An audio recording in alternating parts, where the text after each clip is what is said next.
আজকে আমরা দ্বাদশ শ্রেণীর পদার্থবিদ্যার কোয়ান্টাম তত্ত্ব নিয়ে আলোচনা করব। আধুনিক পদার্থবিদ্যা মূল স্তম্ভ হল কোয়ান্টাম তত্ত্ব বা কোয়ান্টাম ফিজিক্স বা কোয়ান্টাম বলবিদ্যা। এটা মূলত আণুবীক্ষণিক জগতের ঘটনা, অর্থাৎ পরমাণুর ভিতরের জগতের ঘটনা। ঊনবিংশ শতাব্দীর প্রথম দিকে এই তত্ত্বের অর্থাৎ এই কোয়ান্টাম তত্ত্বের সূচনা হয়। কোয়ান্টাম তত্ত্বে এমন কিছু ঘটনা বা সত্যের মুখোমুখি আমরা হই যেটা আমাদের বাস্তব অভিজ্ঞতার সঙ্গে মেলে না। যে সমস্ত বিজ্ঞানী এই কোয়ান্টাম তত্ত্বের নিয়ে কাজ করেছেন এবং তাত্ত্বিক বিশ্লেষণের মাধ্যমে যে সমস্ত ফল তারা পেয়েছিলেন, সেই সমস্ত ফল দেখেও তারা কম অবাক হননি। তবে এখনো পর্যন্ত যে সমস্ত পরীক্ষা নিরীক্ষা এই কোয়ান্টাম তত্ত্বের উপরে হয়েছে, সব পরীক্ষাগুলি কিন্তু কোয়ান্টাম তত্ত্বের এই ভিত্তিকে সুদৃঢ় করেছে। এই কোয়ান্টাম তত্ত্বে মূল বিষয়ে ঢোকার আগে আমাদের কতগুলো বিষয় আগে জেনে নেওয়া দরকার, তারপরে কোয়ান্টাম তত্ত্ব আমরা জানব। প্রথমে জানা দরকার কোয়ান্টাম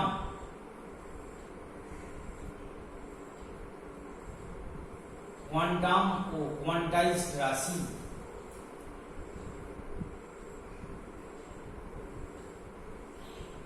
কোয়ান্টাম ও কোয়ান্টাইজড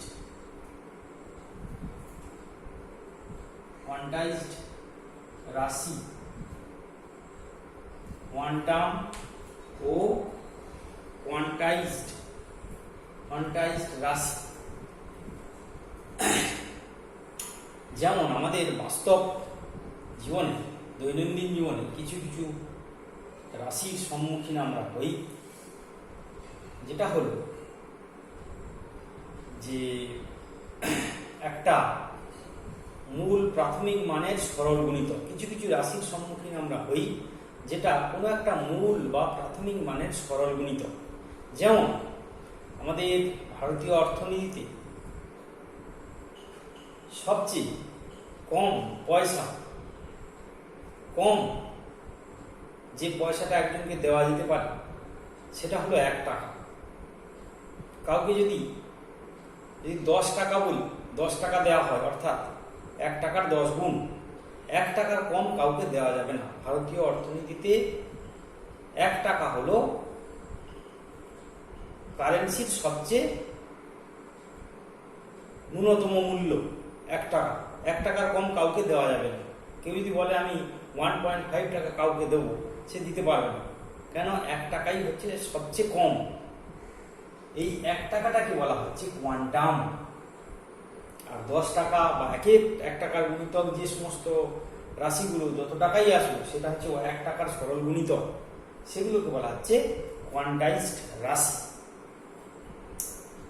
এ নিয়ে আমরা আরো ডিটেলসে বলবো। আপাতত এটা একটা প্রাথমিক ধারণা, কোয়ান্টাম এবং কোয়ান্টাইজড রাশি।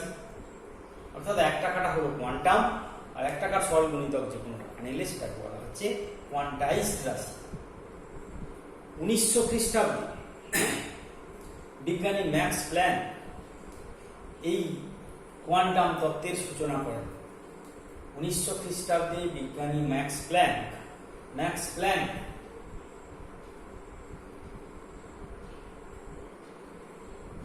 এই কোয়ান্টাম তত্ত্বের সূচনা করেন। আলোর তরঙ্গ তত্ত্বের কেন এই ম্যাক্স প্ল্যাঙ্ক 1900 খ্রিস্টাব্দে কোয়ান্টাম তত্ত্বের সূচনা করতে গেলেন? আলোর তরঙ্গ তত্ত্বের অভাবনীয় সাফল্য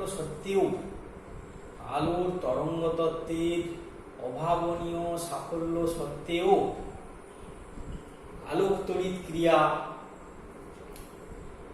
পরমাণু বর্ণালী, কৃষ্ণ বস্তুর বিকিরণ, এই ঘটনাগুলো আলোর তরঙ্গ তত্ত্বের সাহায্যে ব্যাখ্যা করা যাচ্ছিল না। আলোর তরঙ্গ তত্ত্বের অভাবনীয় সাফল্য সত্ত্বেও আলোক তড়িৎ ক্রিয়া, পরমাণু বর্ণালী, কৃষ্ণ বস্তুর বিকিরণ বা black body radiation, photo electric effect, atomic spectrum, এগুলো কিন্তু আলোর তরঙ্গ তত্ত্ব দিয়ে ব্যাখ্যা করা যাচ্ছিল না। মূলত পরমাণু বর্ণালী অর্থাৎ পরমাণু বর্ণালীর ব্যাখ্যা করতে গিয়েই ম্যাক্স প্ল্যাঙ্ক কোয়ান্টাম তত্ত্বের সূচনা করেন। পরবর্তীকালে আইনস্টাইন প্রবর্তিত ফোটন কণার ধারণা এই কোয়ান্টাম তত্ত্বকে আরো সুদৃঢ় করেছে। পরবর্তীকালে আইনস্টাইন প্রবর্তিত ফোটন কণার ধারণা এই কোয়ান্টাম তত্ত্বকে আরো সুদৃঢ় করেছে। তো এই কোয়ান্টাম তত্ত্বে ঢোকার আগেই আমরা কোয়ান্টাম এবং কোয়ান্টাইজড রাশি কি জানলাম, এবং তার আগে আমাদের জানতে হবে ইলেকট্রনের ধর্ম এবং আলোক তড়িৎ ক্রিয়া কি, আলোক তড়িৎ ক্রিয়া কোন কোন বিষয়গুলো আমরা তরঙ্গ তত্ত্ব দিয়ে ব্যাখ্যা করতে পারছি, কোনগুলো ব্যাখ্যা করতে পারছি না। তারপরে আসবে কোয়ান্টাম তত্ত্ব। তো ইলেকট্রনের ধর্ম এখন জানবো আমরা। ইলেকট্রনের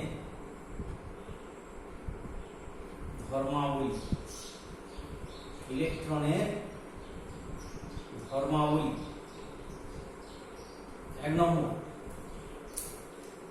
একটা ইলেকট্রনের আধান ই সমান কত? আধান, একটা ইলেকট্রনের আধান ই সমান 1.6 × 10⁻⁻⁹ কুলম্ব।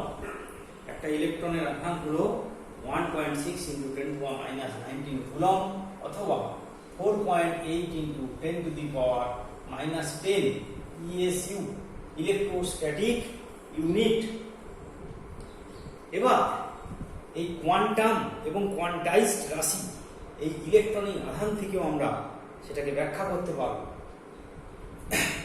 পৃথিবীতে যত আধান আছে সমস্ত আধান এই একটা ইলেকট্রনিক আধানের সরল গুণিতক, অর্থাৎ বাস্তবে আমরা যত আধান পাব সমস্ত আধানই একটা ইলেকট্রনিক আধানের সরল গুণিতক। ইলেকট্রনিক আধানের মানটা কত? সে প্লাস হোক আর মাইনাসই হোক, 1.6 × 10⁻⁹ কুলম্ব। ইলেকট্রনের ক্ষেত্রে -1.6 × 10⁻⁹ কুলম্ব। মানটা কত? 1.6 × 10⁻⁹ কুলম্ব বা 4.8 × 10⁻10 ESU। তো প্রকৃতিতে যত আধান পাওয়া যায় প্রত্যেকটা আধানই এই ইলেকট্রনিক আধানের সরল গুণিতক। অর্থাৎ যত আধান পাওয়া যায়, যেমন 2e আধান সম্ভব, 3e আধান সম্ভব, -5e আধান সম্ভব। কেউ যদি বলে 2.5e এই আধানটি সম্ভব নয়, এটা 2.5e, এটা কিন্তু একটা ইলেকট্রনিক আধানের সরল গুণিতক নয়। 2.5টা কিন্তু সরল গুণিতক নয়, তাই 2.5e আধানটা সম্ভব নয়, এটা সম্ভব নয়। অর্থাৎ প্রকৃতিতে যত আধান আছে তা একটা ইলেকট্রনিক আধানের সরল গুণিতক, সে প্লাস হোক বা মাইনাসই হোক। এই যে ইলেকট্রনিক আধান, ইলেকট্রনের যে আধান, এটাকে বলা হচ্ছে কোয়ান্টাম। আর এই 2e, 3e, -5e এগুলোকে বলা হচ্ছে কোয়ান্টাইজড রাশি। তাহলে কোয়ান্টাম কোনটা হলো? কোয়ান্টাম হলো ই, আর কোয়ান্টাইজড রাশি কোনগুলো?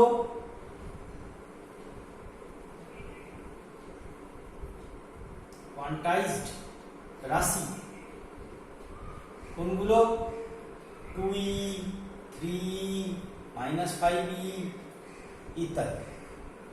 কিন্তু এগুলো সবই ই এর সরলগুণিত হতে হবে। কোয়ান্টাইজড রাশি হলো 2e, 3e, -5e ইত্যাদি। কোয়ান্টাম হলো ইলেকট্রনিক আধান শুধু ই। তার মানে প্রকৃতিতে যত আধান আছে প্রত্যেকটা আধান একটা ইলেকট্রনিক আধানের সরল গুণিতক।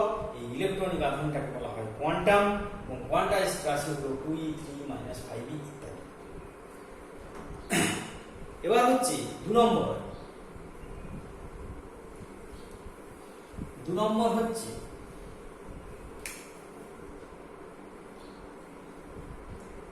স্থির ভর। ইলেকট্রনের স্থির ভর বা রেস্ট মাস। ইলেকট্রনের স্থির ভর বা রেস্ট মাস। ইলেকট্রনের স্থির ভর বা রেস্ট মাস অর্থাৎ ইলেকট্রনের বেগ যদি আলোর গতিবেগের তুলনায় অনেক কম হয়, তখন তার রেস্ট মাস m0 = 9.1 × 10⁻31 কেজি। অর্থাৎ ইলেকট্রনের ভর স্থির ভর হবে 9.1 ×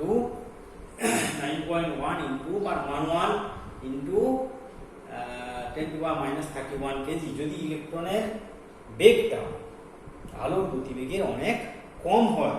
তাহলে এই গতিশীল অবস্থায় তার গতিশীল অবস্থায় ভর এবং স্থির অবস্থায় ভর দুটোই কিন্তু সমান হবে। যদি কিনা ইলেকট্রনের বেগটা আলোর গতিবেগের চেয়ে অনেক কম হয়, তখন এই মানটা রেস্ট মাসটা m = অর্থাৎ গতীয় ভর, গতিশীল অবস্থায় ভর, গতীয় ভর যদি m হয়, গতীয় ভর m এই স্থির ভরের সঙ্গে সমান হবে। অর্থাৎ গতীয় ভর = স্থির ভর।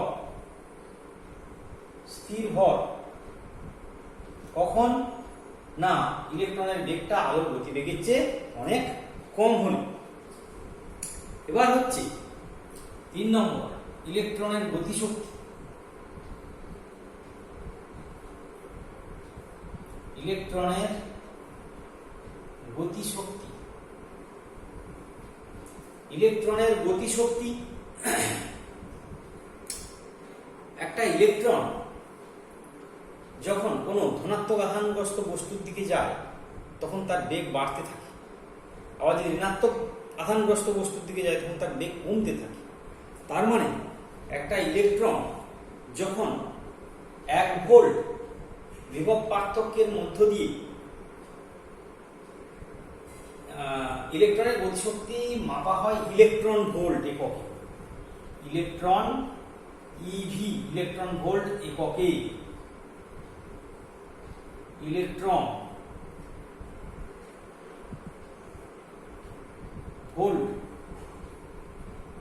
ভোল্ট এককে। তাহলে 1 ইলেকট্রন ভোল্ট কি? 1 ইলেকট্রন ভোল্ট হলো 1 ইলেকট্রন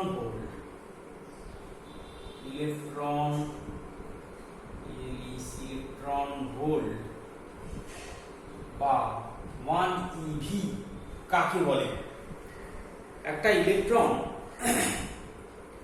1 ভোল্ট বিভব পার্থক্যের মধ্য দিয়ে যাওয়ার সময় তার যে পরিমাণ গতিশক্তি বৃদ্ধি বা হ্রাস হয়, একটা ইলেকট্রন 1 ভোল্ট বিভব পার্থক্যের মধ্য দিয়ে যাওয়ার সময় তার যে পরিমাণ গতিশক্তি বৃদ্ধি বা হ্রাস হয়, সেটা কি বলা হচ্ছে?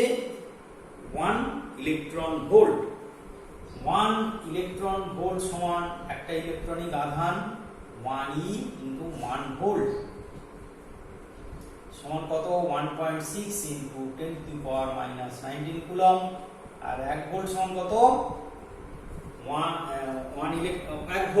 ভোল্ট তার মানে হচ্ছে এটার মান হয়ে যাচ্ছে তোমার জুল। এটা জুল মানে হচ্ছে 1.6 × 10⁻⁻19 জুল। অর্থাৎ 1 ইলেকট্রন ভোল্ট সমান হচ্ছে 1.6 × 10⁻⁻19 জুল, বা এটাকে লেখা যায় 1.6 × 10⁻⁻19 × 10⁻7 আর্ক হয়ে যাবে। আর্ক সমান হবে 1.6 × 10⁻⁻12 আর্ক।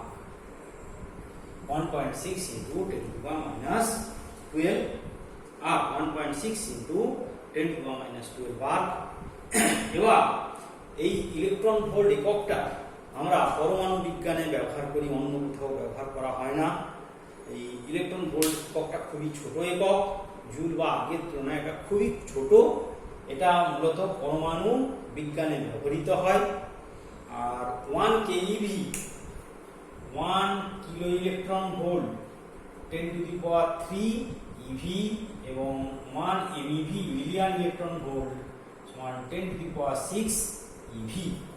1 MeV সমান 10⁻6 ইলেকট্রন ভোল্ট, 1 keV সমান হচ্ছে 10⁻³ ইলেকট্রন ভোল্ট। এবার এই গেল আমাদের ইলেকট্রনের ধর্মাবলী। এবার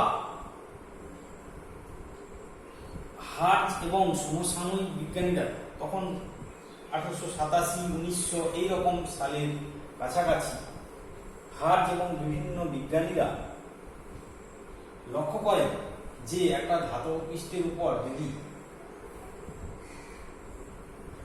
অতিবেগুনি রশ্মি বা নির্দিষ্ট তরঙ্গদৈর্ঘ্যে কিছু আলোক রশ্মি ফেলা যায়, তাহলে দেখা যাচ্ছে সেই ধাতব পৃষ্ঠের ঋণাত্মক আধান কমে যাচ্ছে। সেই ধাতব পৃষ্ঠের ঋণাত্মক আধান কমে যাচ্ছে। অর্থাৎ তখন তারা একটা ধারণা করেছিলেন, হার্জ এবং সমসাময়িক বিজ্ঞানীরা 1887 খ্রিস্টাব্দে হার্জ, পরবর্তীকালে লেনার্ড এলেন। তো তারা ধারণা করেছিলেন যে ধাতব পৃষ্ঠের উপর উপযুক্ত তরঙ্গদৈর্ঘ্যের আলো পড়লে তাদের ঋণাত্মক আধানের পরিমাণ কমে যায়। তখন তারা বলেছিলেন যে নিশ্চয়ই ওই ধাতব পৃষ্ঠ থেকে একটা ঋণাত্মক আধান বেরিয়ে চলে আসছে। সেই ঋণাত্মক আধানের মানটা কত সেটা পরবর্তীকালে বিজ্ঞানী লেনার্ড পরীক্ষার সাহায্যে প্রমাণ করে দিয়েছিলেন যে ওই যে ধাতব পৃষ্ঠ থেকে যে ঋণাত্মক আধান বেরিয়ে চলে আসছে সেটা একটা ইলেকট্রনিক আধান, একটা ইলেকট্রন ছাড়া কিছুই না। এই যে ছবিটা আমরা এঁকেছি দেখো, এটা হচ্ছে লেনার্ডের পরীক্ষার এক্সপেরিমেন্টাল অ্যারেঞ্জমেন্ট। এটা হচ্ছে লেনার্ডের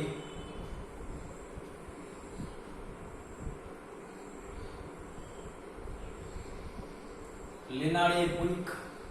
এটা কি লেনার্ডের পরীক্ষা এক্সপেরিমেন্টাল অ্যারেঞ্জমেন্ট। এর সাহায্যে এলি লেনার্ডস এক্সপেরিমেন্ট, LENARD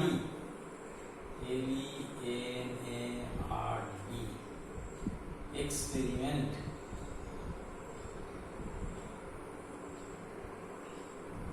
লেনার্ডস এক্সপেরিমেন্ট কি না, এই যে দেখতে পাচ্ছ জি, এই যে পুরো নলটা, এটা জি একটা বায়ুশূন্য নল।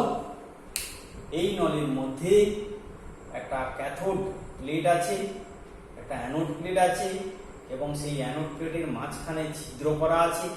অ্যানোড প্লেটটাকে আর্থিং করা আছে এবং অ্যানোড প্লেটের সোজাসুজি আরেকটা প্লেট আছে যার সঙ্গে ইলেকট্রোমিটার, একটা প্লেট পি আছে যার সঙ্গে একটা ইলেকট্রোমিটার লাগানো আছে।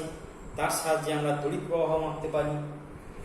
তো এখানে আর একটা কি করা আছে না, এখানে চৌম্বক ক্ষেত্র প্রয়োগ করা আছে। আচ্ছা, এক করে বলি। এখানে এই নলটা, এই যে জি বায়ুশূন্য নল, এই বায়ুশূন্য নলের পাশে একটা কিউ, এই যে দেখো কিউ কোয়ার্জের একটা জানালা আছে, কোয়ার্জ নির্মিত জানালা কিউ আছে। সেই কোয়ার্জ নির্মিত জানালার ভিতর দিয়ে এক বর্ণী আলো এই ক্যাথোড প্লেটের উপর ফেলা হয়। এই ক্যাথোড প্লেটটাকে -V বিভবে রাখা হয় এবং অ্যানোড প্লেটটাকে যেহেতু আর্থিং করা আছে, এটার বিভব হয় 0। এটার বিভব কত হয়? 0। তাহলে এখানে ক্যাথোডের আধান,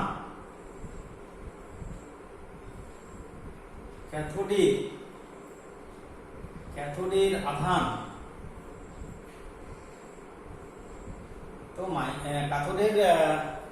ক্যাথোডের বিভব, আধান নয় বিভব, ক্যাথোডের বিভব কত না, এখানে -V।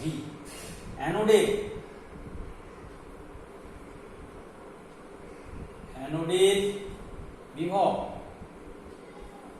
0।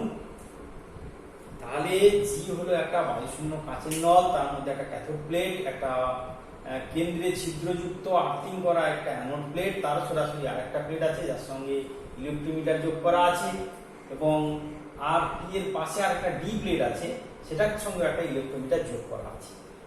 এবার সি প্লেটটাকে মাইনাস ভি বিভবে এবং এ প্লেটটাকে অ্যানোড প্লেটটাকে শূন্য বিভবে রাখা আছে, তাহলে ক্যাথোড এবং অ্যানোডের মধ্যে বিভব পার্থক্য, তাহলে বিভব পার্থক্য কত হবে? বিভব পার্থক্য সমান হবে 0 মাইনাস মাইনাস ভি সমান ভি। কত হবে? বিভব পার্থক্য কত হবে? ভি। এবার এটা পজিটিভ, এটা বিভব পার্থক্য হচ্ছে ভি। এখানে কি হবে?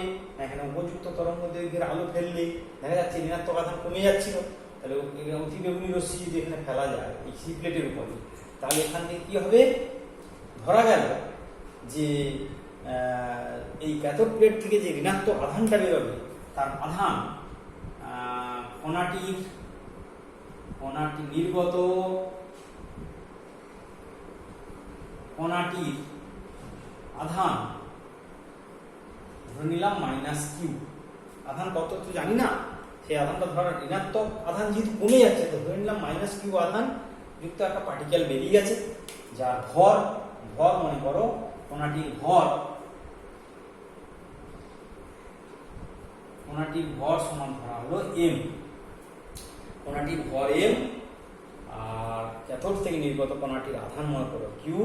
ক্যাথোড এবং অ্যানোডের মধ্যে বিভব পার্থক্য হচ্ছে ভি।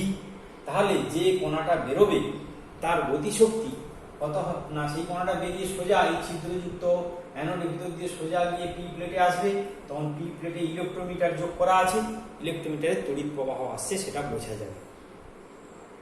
এবার তাহলে কণাটা যদি ভি বেগে বেরোয়, বেগ যদি ভি হয়, কণার বেগটা যদি মনে করো ছোট ভি, তাহলে আমরা কি লিখতে পারি না, আমরা লিখতে পারি দেখো হাফ কণাটির গতিশক্তি, কণাটির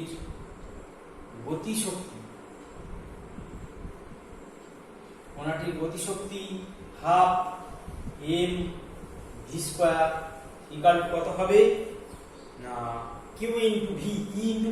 ই তো জানি না আমরা, কিউ ইন্টু ভি। কণাটির গতিশক্তি কত হবে? Half M V square equal to Q into V.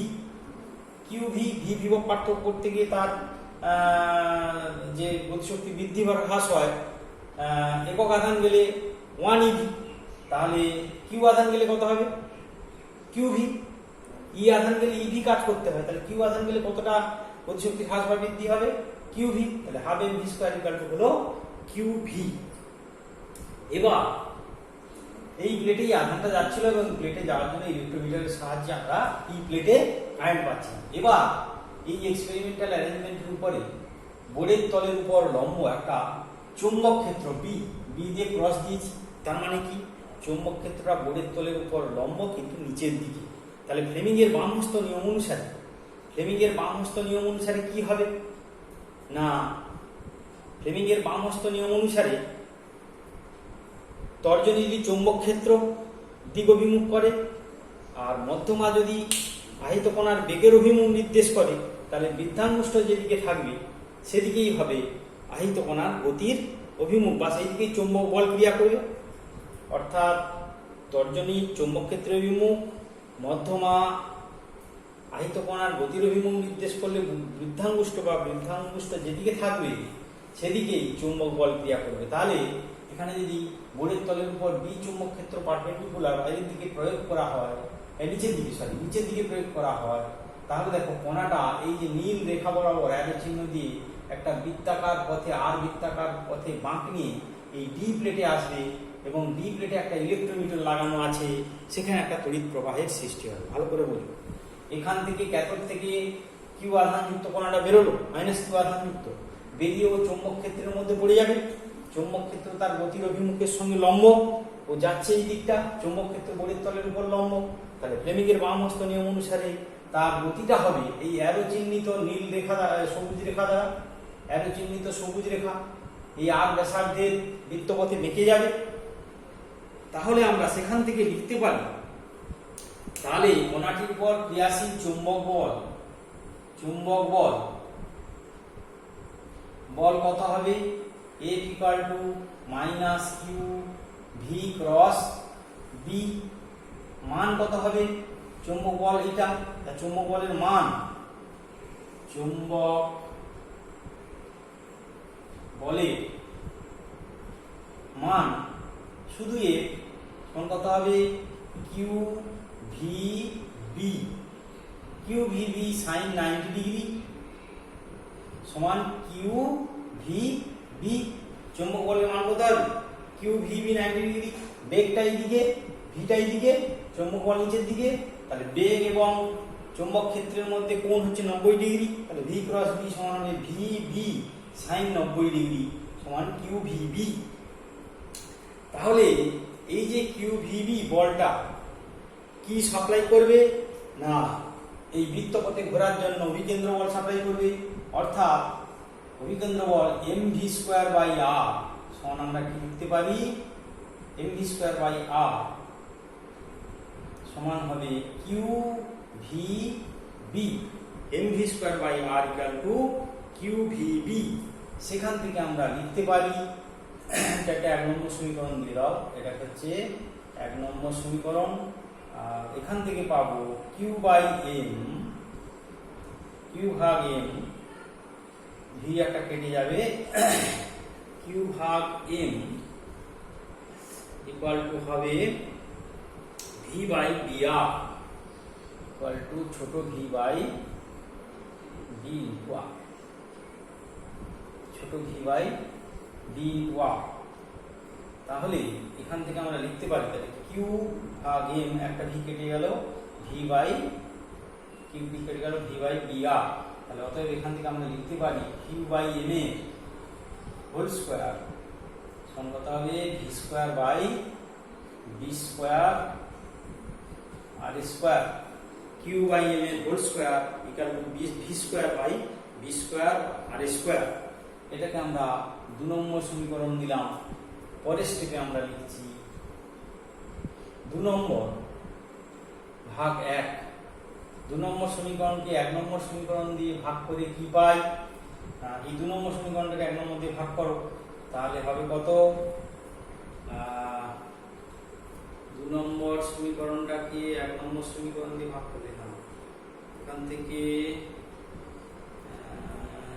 এখান থেকে একটা লাইন লেখা দরকার ছিল, এখানে একটা লাইন দরকার ছিল, কিউ বাই এম এখান থেকে লেখা উচিত ছিল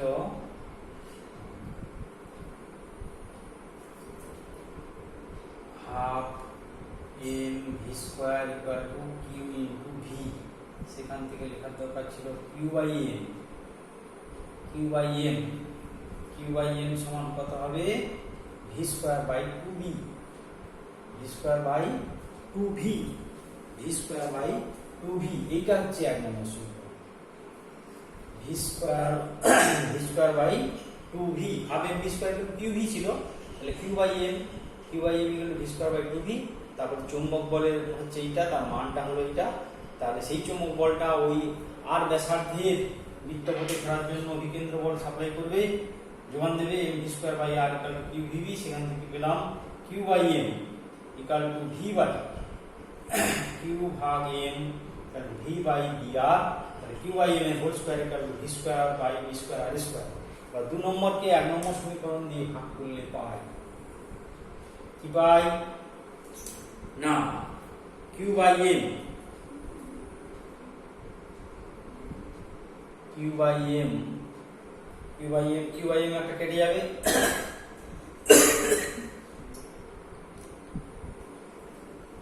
থাকবে হচ্ছে 2v বাই, আচ্ছা কিউ বাই এম কেটে গেল, থাকবে V square by B square R square ভাগ V square by 2v, V square by 2v সমান 2v by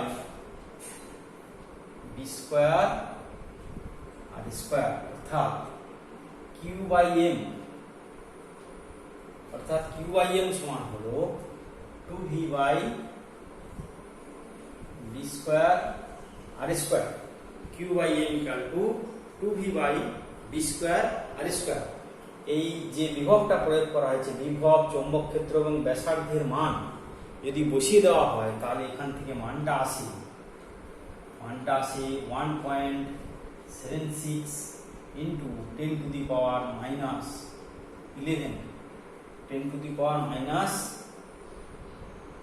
11, 10 to the power 1.76 into 10 to the power plus 11, sorry, 10 to the power plus 11 coulomb per kg, coulomb per kg, 1.76 into 10 to the power 11 coulomb per kg। এবং এই মানটা দেখা যাচ্ছে একটা electronic আধানের সঙ্গে সমান, অর্থাৎ একটা ইলেকট্রনের আধান E এবং তার ভর m যদি হয় তাহলে E বাই m পাওয়া যায় 1.76 into 10 to the power 11 coulomb per kg ইলেকট্রনের ক্ষেত্রে। ইলেকট্রনের ক্ষেত্রে E বাই m অর্থাৎ আপেক্ষিক আধান বলা হয় এটাকে, E বাই m সমান 1.76 10 to the power 11 coulomb per kg। তার মানে এখান থেকে যে Q আধানটা বেরিয়েছিল তার Q বাই m, তার আধান ভাগ ভর সমান মান এলো 1.76, অর্থাৎ এই V, B এবং R এর মান বসিয়ে ক্যালকুলেশন করলে পাওয়া যাচ্ছে 1.76 into 10 to the power 11 coulomb per kg। এবং ইলেকট্রনের ক্ষেত্রে পাওয়া যাচ্ছে E by m equal to 1.76 into 10 to the power 11 1.76 into 10 to the power 11 coulomb per kg। এই দুটোর থেকে লেনা মন্তব্য করেন যে কোনো ধাতব পৃষ্ঠে যখন উপযুক্ত তরঙ্গদৈর্ঘ্যের আলো ফেলা হয় তখন তার যে ঋণাত্মক আধান কমে যায়, তার কারণ হলো সেই প্লেট থেকে উপযুক্ত তরঙ্গদৈর্ঘ্যের আলো পড়লে ইলেকট্রন নির্গত হয়, সেই নির্গত ঋণাত্মক আধানটি ইলেকট্রন, সেই নির্গত আধানটি কি হবে? ইলেকট্রন। এবার এই যে ঘটনা এটাকেই বলা হচ্ছে আলোক তড়িৎ ক্রিয়া। অর্থাৎ আলোক তড়িৎ ক্রিয়া কাকে বলছে না, কোন ধাতব পৃষ্ঠের উপর আলোক তড়িৎ ক্রিয়া, অর্থাৎ ধাতব পৃষ্ঠের উপর উপযুক্ত তরঙ্গদৈর্ঘ্যের আলো পড়লে সেখান থেকে ঋণাত্মক আধানযুক্ত ইলেকট্রন বেরিয়ে আসে, অর্থাৎ ইলেকট্রন নির্গত হয়। কোন ধাতব পৃষ্ঠে উপযুক্ত তরঙ্গদৈর্ঘ্যের আলো ফেললে সেখান থেকে ইলেকট্রন বেরিয়ে আসে, এটাকে বলা হয় আলোক তড়িৎ ক্রিয়া বা আলোক তড়িৎ নিঃসরণ বা ফটো ইলেকট্রিক এফেক্ট। তার মানে লেনার পরীক্ষার সাহায্যে প্রমাণ করে দিলেন যে ধাতব পৃষ্ঠে, বিজ্ঞানীরা বলছিলেন, হার্টজ এবং সমসাময়িক বিজ্ঞানীরা বলেছিলেন যে ধাতব পৃষ্ঠে উপযুক্ত তরঙ্গদৈর্ঘ্যের আলো পড়লে তার ঋণাত্মক আধানের পরিমাণ কমে যাচ্ছে। লেনার সেই পরীক্ষার সাহায্যে প্রমাণ করে দিলেন যে ধাতব পৃষ্ঠ থেকে যে ঋণাত্মক আধানযুক্ত কণাটা বেরিয়ে আসছে সেটা ইলেকট্রন ছাড়া কিছু নয়। অর্থাৎ এই ঘটনাকে বলা হলো আলোক তড়িৎ ক্রিয়া। অর্থাৎ আলো পড়লে তড়িৎ প্রবাহ সৃষ্টি, একটা আধান বেরিয়ে আসছে এবং তড়িৎ প্রবাহ সৃষ্টি হচ্ছে। অর্থাৎ আলোক তড়িৎ ক্রিয়া ডেফিনেশন এইভাবে দেওয়া হলো, কোন ধাতব পৃষ্ঠের উপর উপযুক্ত তরঙ্গদৈর্ঘ্যের আলো পড়লে সেই ধাতব পৃষ্ঠ থেকে ইলেকট্রন নিঃসরণ হয়, এটাকেই বলা হচ্ছে আলোক তড়িৎ ক্রিয়া বা আলোক তড়িৎ নিঃসরণ বা ফটো ইলেকট্রিক এফেক্ট। এবার আমরা দেখব যে একটা ধাতব পৃষ্ঠের ওয়ার্ক ফাংশন বা কার্য অপেক্ষক কি। কার্য অপেক্ষক, একটা ধাতব পৃষ্ঠের কার্য অপেক্ষক বা ওয়ার্ক ফাংশন। একটা ধাতব পৃষ্ঠের কার্য অপেক্ষক বা ওয়ার্ক ফাংশন জিনিসটা কি সেটা আমরা দেখব। বলছে একটা ধাতব পৃষ্ঠে আলো পড়লে কি সঙ্গে সঙ্গে ইলেকট্রন নির্গত হবে? না। ওয়ার্ক ফাংশন বা কার্য অপেক্ষক হলো একটা ধাতব পৃষ্ঠ থেকে একটা ইলেকট্রনকে ফ্রি করতে, একটা ধাতব পৃষ্ঠে ইলেকট্রন পরমাণু নিউক্লিয়াসের সঙ্গে একটা আকর্ষণ বন্ধন কাজ করছে। বলছে একটা ধাতব পৃষ্ঠের একটা ইলেকট্রনকে ফ্রি করতে, জাস্ট ফ্রি করতে, তার গতিশক্তি থাকবে না, জাস্ট ফ্রি করতে, পরমাণুর আকর্ষণ থেকে ফ্রি করতে যে ন্যূনতম শক্তি প্রয়োগ করতে হয়, যে ন্যূনতম শক্তি তাকে সাপ্লাই দিতে হয়, সেটাকেই বলা হচ্ছে ধাতব পৃষ্ঠের কার্য অপেক্ষক। অর্থাৎ ওয়ার্ক ফাংশন হলো একটি ইলেকট্রনকে যে ন্যূনতম শক্তি সরবরাহ করলে ইলেকট্রনটি ধাতব পৃষ্ঠের বন্ধন উপেক্ষা করে ফ্রি হয়ে যায়, মুক্ত হয়ে যায়, সেটাকে বলা হচ্ছে ওই ধাতব পৃষ্ঠের কার্য অপেক্ষক। অর্থাৎ একটি ইলেকট্রন যে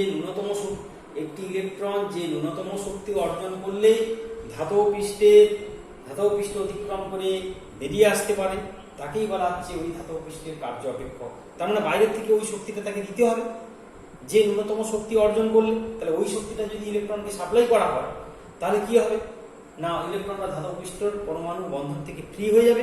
এরপর এক্সট্রা এনার্জি সে যদি পেয়ে যায়, তখন সে ওখান থেকে একটা গতি নিয়ে বেরিয়ে চলে আসবে। তাহলে কার্য অপেক্ষক কার উপর নির্ভর করে? ধাতব পৃষ্ঠের প্রকৃতির উপর নির্ভর করে।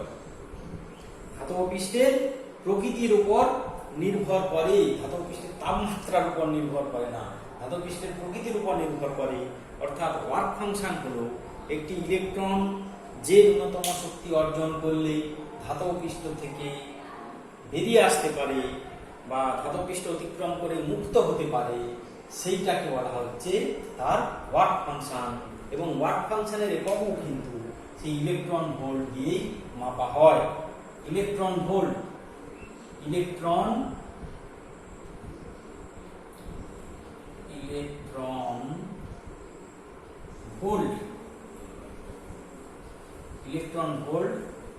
বা ইভি একক দিয়ে মাপা হয়।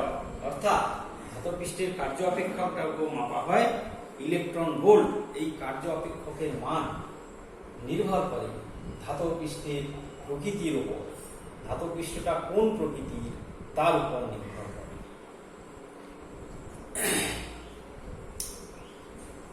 আচ্ছা, এবারে তাহলে আমরা কি জানলাম? যে কোয়ান্টাম তত্ত্বের, এখনো কোয়ান্টাম তত্ত্বে কিন্তু আমরা প্রবেশ করিনি। কোয়ান্টাম তত্ত্ব জানার আগে আমরা দেখলাম যে কোয়ান্টাম এবং কোয়ান্টাইজড রাশি কি, ইলেকট্রনের ধর্মাবলী দেখলাম, এবং সেই সময় 1887-1900 এরকম সালের মধ্যে হার্জ এবং বিভিন্ন বিজ্ঞানীরা পরীক্ষার মাধ্যমে পেয়েছিলেন যে ধাতব পৃষ্ঠে যদি গতিবেগুনি বা ওই ধরনের রশ্মি ফেলা হয়, ধাতব পৃষ্ঠের ঋণাত্মক আধান কমে যায়। পরবর্তীকালে বিজ্ঞানী লেনার্ড একটা পরীক্ষার সাহায্যে প্রমাণ করে দিলেন যে ধাতব পৃষ্ঠে নির্দিষ্ট তরঙ্গদৈর্ঘ্যের আলো ফেললে, একবর্ণীয় আলো ফেললে, সেখান থেকে যে ঋণাত্মক আধানযুক্ত কণাটা বেরিয়ে আসে, সেটা ইলেকট্রন ছাড়া কিছু নয়। সেই এক্সপেরিমেন্টাল অ্যারেঞ্জমেন্টটা আমরা দেখেছি। জি একটা হচ্ছে একটা বায়ুশূন্য কাঁচের নল, এখানে একটা ক্যাথোড প্লেট আছে, একটা ছিদ্র কেন্দ্রে ছিদ্রযুক্ত অ্যানোড প্লেট, তার সোজাসুজি আরেকটা প্লেট, এর সঙ্গে ইলেকট্রোমিটার যোগ করা আছে, এবং পি প্লেটের পাশে আরেকটা ডি প্লেট, তার সঙ্গে বিভিন্ন ইলেকট্রোমিটার যোগ করা আছে। এখানে এর জি নলের পাশে কিউ একটা কোয়ার্জের জানালা আছে, আর এখানে এই প্লেটটাকে আর্থিং করে রাখা হয়েছে। এখান থেকে একবর্ণীয় আলো ফেললে এখান থেকে ক্যাথোড তোমার ধরে নিলাম আমরা কিউ আধানযুক্ত কণা বেরিয়ে আসবে। সেই কিউ আধানযুক্ত কণা সোজাসুজি গিয়ে প্লেটে পড়বে, তখন প্লেটে ইলেকট্রোমিটার লাগানো আছে, সেখানে একটা তড়িৎ প্রবাহ পাওয়া যাবে। এবং সেখান থেকে আমরা আবার দেখলাম যে এই প্লেটের অ্যানোডের পরে যদি একটা চৌম্বক ক্ষেত্র, এই বোর্ডের তলের অভিলম্ব কিন্তু নিচের দিকে চৌম্বক ক্ষেত্র প্রয়োগ করা যায়, তখন এই আহিত কণাটা এই পি প্লেটে না গিয়ে আর ব্যাসার্ধের বৃত্ত পথে মেখে ডি প্লেটে যাবে, এবং ডি প্লেটে একটা তড়িৎ প্রবাহ সৃষ্টি করবে। এবং সেখান থেকে আমরা দেখলাম এখান থেকে কিউ আধানযুক্ত কণা এবং যার ভর যেটা বেরোচ্ছে কিউ/এম সমান এই ভি, এই ক্যাথোড এবং অ্যানোডের মধ্যে বিভব পার্থক্য ভি ছিল, বি চৌম্বক ক্ষেত্র, আর ব্যাসার্ধ, এই 2v/v²/r² এর মান যদি বসানো যায়, এটা হচ্ছে 1.76 × 10⁻11 কুলম্ব পার কেজি। এবং সত্যি সত্যি ইলেকট্রনের ক্ষেত্রেও দেখা যাচ্ছে E/m, ইলেকট্রনের আধান ভাগ ইলেকট্রনের ভরও হচ্ছে 1.76 × 10⁻11 কুলম্ব পার কেজি। এখান থেকে লেনার্ড বললেন যে ধাতব পৃষ্ঠ থেকে যে ঋণাত্মক আধানযুক্ত কণা বেরিয়ে আসছে, সেটা ইলেকট্রন ছাড়া আর কিছু নয়। এবং সেখান থেকে আলোক তড়িৎ ক্রিয়া জন্ম হলো। অর্থাৎ একটা ধাতব পৃষ্ঠে উপযুক্ত তরঙ্গদৈর্ঘ্যের আলো করলে সেই ধাতব পৃষ্ঠ থেকে ইলেকট্রন বেরিয়ে আসে, ইলেকট্রন নিঃসরণ শুরু হয়, এটাকে বলা হয় আলোক তড়িৎ ক্রিয়া বা আলোক তড়িৎ নিঃসরণ বা ফটো ইলেকট্রিক ইফেক্ট। তারপরে আমরা কার্য অপেক্ষক দেখলাম যে যে ন্যূনতম শক্তি অর্জন করলে একটা ইলেকট্রন ধাতব পৃষ্ঠ থেকে বেরিয়ে আসতে পারে সেটাকে বলা হচ্ছে তার কার্য অপেক্ষক। এই কার্য অপেক্ষক ধাতব পৃষ্ঠের প্রকৃতির উপর নির্ভর করে, ধাতব পৃষ্ঠের তাপমাত্রার উপর নির্ভর করে। আচ্ছা, এই পর্যন্ত। এরপরের দিন আমরা এরপরের থেকে আবার